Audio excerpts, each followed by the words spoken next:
नमस्कार विद्यार्थी मित्रों। अभी हम जो 13वां लेसन है दृष्टया गो ग्रहणम स्वंतम। यहाँ पर संधि है सु अंत। सु यानी अच्छा सुंदर, अंत यानी अंत, जो जिसको हम पूरा शब्द लेंगे सुखान। दृष्टया यानी नसीब से, सद्भाग्य से, गो यानी गाय और ग्रहणम यानी उसका अपहरण करना।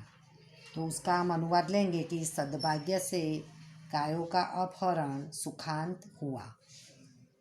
अभी ये जो लेसन है वो आपने संस्कृत के महाकवि भास का नाम सुना है। तो उनकी जो रचना, उनका जो नाटक है पंचरात्र, तो उनमें से ये हमारा जो चैप्टर है लिया गया है। और उनका ये जो नाटक है उसमें महाभारत के युद्ध को महत्व नहीं दिया गया है। अभी उस समय यहाँ पर जो बात है कि पांडवों का जो अज्ञातवास हुआ था, तो उसी समय दुर्योधन एक यज्ञ करता है। तभी यज्ञ में द्रोणाचार्य है वो दक्षिणा के रूप में पांडवों के लिए आधा राज्य मांगते हैं। तो तभी एक शकुनी के कहने पर दुर्योधन एक शर्त रखता है कि पांडवों का जो पता है वो 5 दिन में पता चल जाना चाहिए। अगर 5 दिन में उनका पता चल जाता है तो वो पांडवों को आधा राज्य देंगे। तो इस तरह की बात होती है।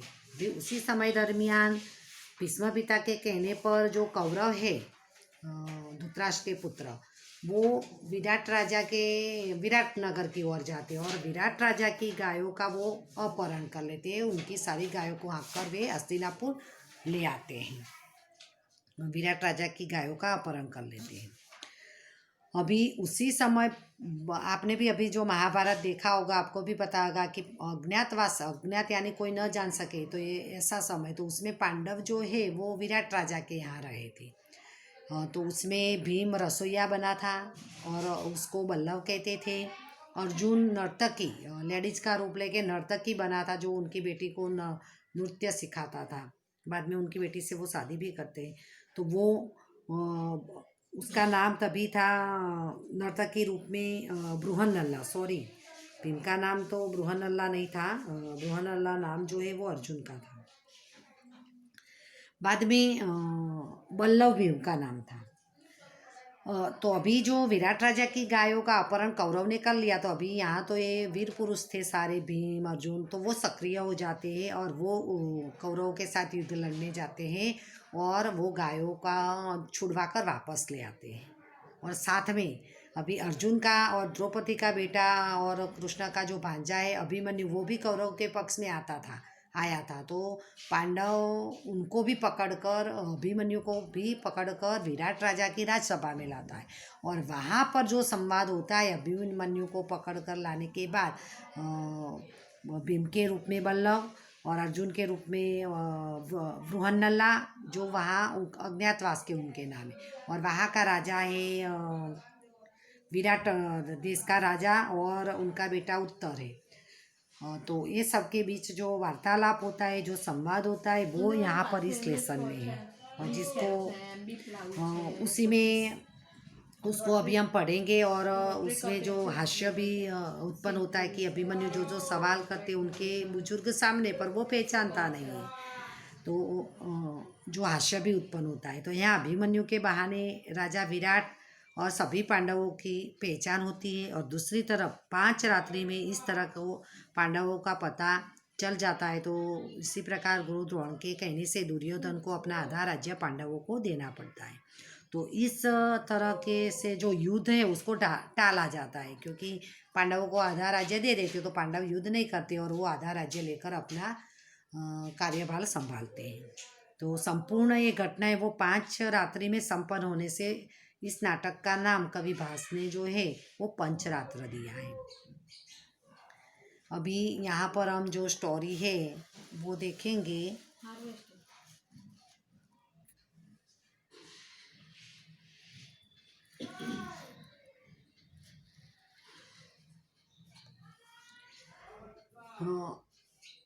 प्रविश्य यानी प्रवेश करके, भटः जयतु महाराजः प्रियं निवेदये महाराजाय अवजितं गोग्रहणम् अपयाताः तात राष्ट्रा, जयतु यानी जय थाव महाराज की, पट यानी सैनिक, प्रिय यानी शुभ, निवेदन यानी समाचार देती हूँ महाराज यानी महाराजा को, अविजयतम यानी जीत लिया है, गो ग्रहणम गायों के अपहरण को, अपहाता यानी हार गए, तात राष्ट्रा यानी धृतराष्ट्र पुत्र 100 जो कौरव थे। अनुवाद करती हूँ। सैनिक, महाराज की जय हो, महाराज को शुभ समाचार देता हूँ, गायों का अपहरण जीत लिया गया है, यानी कि जो कौरव पुत्र पहले विराट राजा की गायों को ले गए थे, उनका अपहरण कर गए थे, वो अभी ये सैनिक आकर विराट राजा को, यहाँ अभी विराट राजा की राज्यसभा है, तो यहाँ आकर विराट राजा को समाचार देता है कि गायों का जो अपहरण किया था वो जीत लिया है, और धृतराष्ट्र पुत्र कौरव हार गए हैं। राजा, अपूर्व इव ते हर्षः ब्रूहि केनासी विस्मितः। अभी राजा बोलते हैं तो ये मतलब आनंद अपूर्व है, ये आनंद अपूर्व ही है। ब्रूहि केनासी विस्मित, बोलो किससे विस्मित हो, यानी आश्चर्यचकित हो, बोलो किससे विस्मित हो, ऐसा वो सैनिक को बोलते हैं। तभी सैनिक बोलता है, भटः अश्रद्धेय प्रियम प्राप्त सौभद्रो ग्रहणम गतः। सैनिक बोलता है कि विश्वास नहीं हो रहा, सुप्रिय प्राप्त यानी सौभद्रो यानी अभिमन्यु, कि सुभद्रा पुत्र अभिमन्यु पकड़ा गया है। विश्वास नहीं हो रहा कि सुभद्रा पुत्र अभिमन्यु पकड़ा गया है। राजा, कथम इदानी गृहीत, राजा बोलता है किसने पकड़ा है, किससे पकड़ा गया है। भटः, रथमा साग्ध निशंकम बाहुभ्याम वतारितः। सैनिक बोलता है कि रथ प्राप्त करके निःशंक यानी शंका रहित, बिना शंका से, बाहु यानी हाथों से नीचे उतारा गया। राजा, केन किससे, सैनिक उसका उत्तर देता है, भटः यह किलेश, उसकी संधि अलग करेंगे तो कील एष नरेंद्रेण महान से विनियुक्तो बल्लभ तेन। सैनिक बोलता है कि जिसने, नरेंद्र यानी महाराजा ने, महान से यानी रसोई घर में नियुक्त किया है, वह बल्लभ उसने। राजा, तेन ही सत्कृत्य प्रवेश्याम अभिमन्यु, तो सचमुच अभिमन्यु को प्रवेश करवाओ। बृहन्नले प्रविष्टाम अभिमन्यु, बृहन्नले अभिमन्यु को प्रवेश करवाओ। बृहन्नला अदाज्ञापयति महाराजः निष्क्रांता, जैसी महाराज की आज्ञा, निष्क्रांता यानी अंदर जाते, क्योंकि बृहन्नला अर्जुन था, वो नर्तकी के रूप में था, लेडीज के रूप में, इसलिए अंदर गई। ततः प्रविशति अभिमन्यु बृहन्नला बल्लभ च, बाद में अभिमन्यु, बृहन्नला और बल्लभ प्रवेश करते हैं। तो अभी पूरे पैराग्राफ का जो अनुवाद है वो फिर से करती हूँ मैं। सैनिक बोलता है कि महाराज की जय हो, शुभ समाचार लाया हूँ, गायों का अपहरण जीत लिया है, धृतराष्ट्र पुत्र कौरव हार गए हैं। तभी राजा बोलता है कि गायों का जो अपहरण है वो मतलब अपूर्व है, उसका आनंद अपूर्व है, बोलो किससे आप विस्मित हो। तो सैनिक बोलता है कि आपको विश्वास नहीं होगा, सुभद्रा पुत्र पकड़ा गया है। तो राजा बोलता है किससे पकड़ा गया है, तो सैनिक बोलता है कि रथ प्राप्त करके शंका रहित हाथों से नीचे उतारा गया। तो राजा बोलता है किसने, सैनिक का कहना है कि रथ में जो हाथ में लेकर आया उसने नीचे उसे उतारा है। तो राजा का कहना है कि किसने, तो सैनिक बोलता है कि जिसने महाराज ने जिसको रसोई घर में नियुक्त किया था वह बल्लभ उसने। तभी राजा कहता है कि तो सचमुच, यानी सचमुच, तो सचमुच अभिमन्यु को प्रवेश करवाओ। बृहन्नला अभिमन्यु को प्रवेश करवाओ। तभी बृहन्नला कहता है कि जैसी महाराज की आज्ञा, अंदर जाती है और बाद में सब प्रवेश करते हैं। बृहन्नला इतः इतः कुमार अभिमन्यु। बृहन्नला कहता है इधर इधर राजकुमार अभिमन्यु। अभिमन्यु अभिमन्यु अभिमन्यु नाम कथम कथम।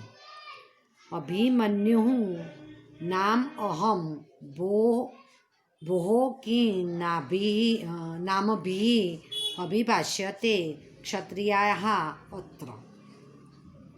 बृहन्नला ने कहा कि इधर इधर कुमार अभिमन्यु। तभी अभिमन्यु कहता है कि अभिमन्यु नाम क्यों क्यों, मैं नाम से अभिमन्यु हूँ। अरे यहाँ क्षत्रियों को क्या नाम से बुलाया जाता है? तो यहाँ पर अभिमन्यु को जब अभिमन्यु अभिमन्यु कहा तो जैसे अभिमन्यु वहाँ राजसभा में बोलता है कि मेरा नाम अभिमन्यु है, तो क्या क्षत्रियों को यहाँ नाम से बुलाया जाता है? आपने राजसभा में वगैरह में देखा होगा कि वहाँ श्रीमान, आर्य ऐसे शब्दों से संबोधन किया जाता है। किसी भी व्यक्ति को उनके नाम से नहीं बुलाया जाता। रामायण महाभारत में आपने देखा होगा कि श्रीमान, आर्य ऐसे संबोधन ऐसे जो बोलते मान भरे शब्दों से संबोधन करते, इसीलिए अभिमन्यु उनको ऐसा कहता है। अभी हम आगे देखेंगे। बृहन्नला अभिमन्यु सुखम आस्ते ते जननी। बृहन्नला यानी अर्जुन है, वो अभिमन्यु को पूछता है कि अभिमन्यु सुखम आस्ते ते जननी, तुम्हारी माता, जननी यानी माता, तुम्हारी माता सुखम यानी आनंद में मजे में है।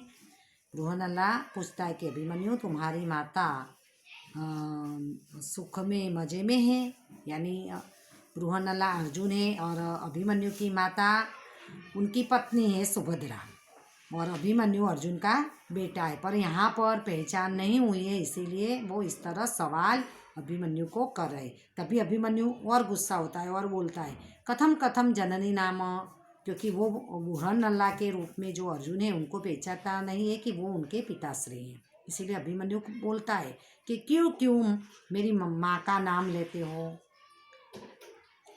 किम भवान धर्मराजो मे भीमसेनो धनंजय यत् माम पितृवदा अक्रम्य स्त्रीगतां पृच्छसे कथाम, कि क्यों आप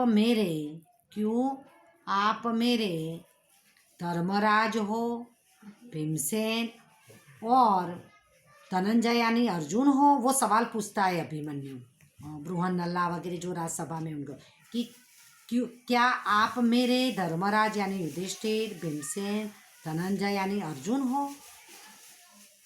बाद में बोलता है यत माम पितृवधा का, कि बाद में वो कहता है कि पिता की तरह यत माम जो मुझे पिता की तरह आक्रमण करके स्त्रीगतम स्त्रियों के बारे में क्यों पूछते हो।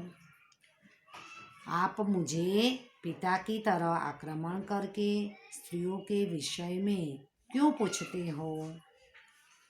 फिर से कि आप मेरे धर्मराज, भीमसेन, अर्जुन हो, आप मुझे पिता की तरह आक्रमण करके स्त्रियों के विषय में क्यों पूछते हो। तभी बृहन्नला आगे बोलता है बृहन्नला अभिमन्यु अपि कुशली देवकी पुत्र केशवः।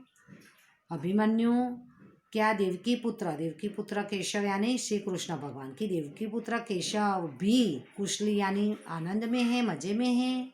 तभी अभिमन्यु बोलता है अभिमन्यु कथम तत्र भवन्तम अपि नामना, कि क्यों वो श्रीमान का भी नाम से, वो क्यों वह श्रीमान को भी नाम से, यानी अभिमन्यु कहता है कि श्री कृष्ण को भी केशव बोला तो कि उनको भी क्यों नाम से बुलाते, उनको भी क्यों आप मान सम्मान नहीं देते, ऐसा अभिमन्यु का कहना है। अथम किम हाजी, अथम किम अथ किम हाजी हाजी कुशली भवत संसृष्ट। आपके ससृष्ट यानी रिश्तेदार, आपके रिश्तेदार मजे में हैं। उभौ परस्परम अवलोकयत, दोनों एक दूसरे को देखते हैं। अभिमन्यु और बृहन्नला अर्जुन दोनों एक दूसरे को देखते हैं। यहाँ पर बृहन्नला यानी अर्जुन उनकी पत्नी यानी अभिमन्यु की माँ के बारे में पूछता है, बाद में अभिमन्यु के मामा और उनका साला श्री कृष्ण के बारे में, और सबको नाम लेकर बुलाते। इसीलिए अभिमन्यु थोड़ा आश्चर्यचकित होता है कि ये लोग नाम से क्यों बुलाते हैं, क्षत्रियों को मतलब मान सम्मान क्यों नहीं देते, क्योंकि वो पहचानता नहीं कि वो उनके पिता श्री अर्जुन हैं। अभी आगे देखेंगे अभिमन्यु। कथम इदानी सावज्ञम इव माँ हश्यति। अभिमन्यु कथम इदानी सावज्ञम इव माँ हश्यति। अभिमन्यु कहता है कि अभी अवज्ञापूर्वक मेरे क्यों मजाक उड़ाई जा रही है। अभी सावज्ञम यानी अवज्ञापूर्वक मेरी क्यों मजाक उड़ाई जा रही है। तभी बृहन्नला कहता है, बृहन्नला न खलु किश्चित्, कि यानी वो उसको कहना है कि खलु यानी सचमुच, सचमुच कुछ नहीं। बृहन्नला कहता है सचमुच किश्चित् यानी कुछ नहीं। तुम पार्थपुत्र, तुम तो पार्थपुत्र हो। पार्थपुत्र यानी अर्जुन के पुत्र हो, तुम तो अर्जुन के पुत्र हो। जनार्दन तव मातुल, जनार्दन यानी श्री कृष्ण भगवान, मातुल यानी मामा, श्री कृष्ण तुम्हारे मामा है। त्वम च तरुण, च यानी और, त्वम यानी तुम, तरुण यानी युवा, और तुम युवान हो। तथापि तेन पदातिना गृहीत, फिर भी तुम पदयात्री सैनिकों से पकड़े गए हो। तो यहाँ पर बृहन्नला अर्जुन कहता है, अभी उसकी पहचान करवाता है अभिमन्यु को कि तुम तो अर्जुन के पुत्र, क्योंकि अर्जुन का नाम वीर पुरुषों में आता है, महायुद्धा में आता है। तो बोला कि तुम तो अर्जुन के पुत्र हो और श्री कृष्ण भगवान खुद तुम्हारे मामा है, और तुम युवान भी हो। फिर भी ये अभिमन्यु को कौन पकड़ के आए थे, पदयात्री यानी पैदल चलने वाले जो सैनिक थे, वो अभिमन्यु को अपहरण करके पकड़ कर लेकर आए। तो वो उनको उनकी जो कुल की जो महानता है, वीरता है, वो बताते। फिर भी कि तुम पदयात्रियों से पकड़े गए। तभी अभिमन्यु कहता है, अलम स्वच्छंद प्रलापेन अस्माकं कुले आत्मश्लाघा उचिता नास्ति, रणभूमि हतेषु शरान पश्य मा विना नामांतरम न भविष्यति। तभी अभिमन्यु कहता है कि स्वच्छंद प्रलाप करना अलम बंद करो, कि अपना जो आप प्रलाप कर रहे वो बंद करो, स्वच्छंद प्रलाप करना बंद करो। अस्माकं कुले यानी हमारे कुल में आत्मश्लाघा यानी स्वयं की प्रशंसा उचित नहीं है। वो बोलता है कि हमारे कुल में हम खुद की प्रशंसा नहीं करते। रणभूमि में हतेषु यानी मृतकों के शरीर पर, शरान यानी बाण को देखो। रणभूमि में जो मृतक पड़े हैं उन पर जो बाण हैं उनको देखो। माँ बिना नामांतरण न भविष्य, मेरे नाम के सिवा कुछ नहीं दिखेगा। यानी अभिमन्यु का कहना है कि जो अभी गायों को छुड़वाने के लिए कौरव और विराट राजा के यहाँ से जो योद्धा के बीच युद्ध हुआ, उसमें जो मर गए हुए पड़े हैं उनके शरीर पर देखो मेरे ही बाण हैं। उनका कहना ऐसा है कि जब उन्होंने उनकी वीरता के लिए बोला तो वो अपनी शूरता दिखाने के लिए बोलता है। बृहन्नला आत्मगतम यानी मन में, सम्यक आहा कुमार, कि कुमार ठीक कह रहा है। प्रकाशम मोटे थी, एवं वाक्य शौर्यम, कि ये तो तुम्हारी वाणी की सुरवीरता है कि बोलकर ही आप दिखाते हो। किमर्थम तेन पदातिना गृहीतम, क्यों आप पदयात्रियों से पकड़े गए। बृहन्नला के तुम बोलकर ही सुरवीरता दिखाते, अगर आप सुरवीर होते, वीर पुरुष होते तो पदयात्रियों से नहीं पकड़े जाते।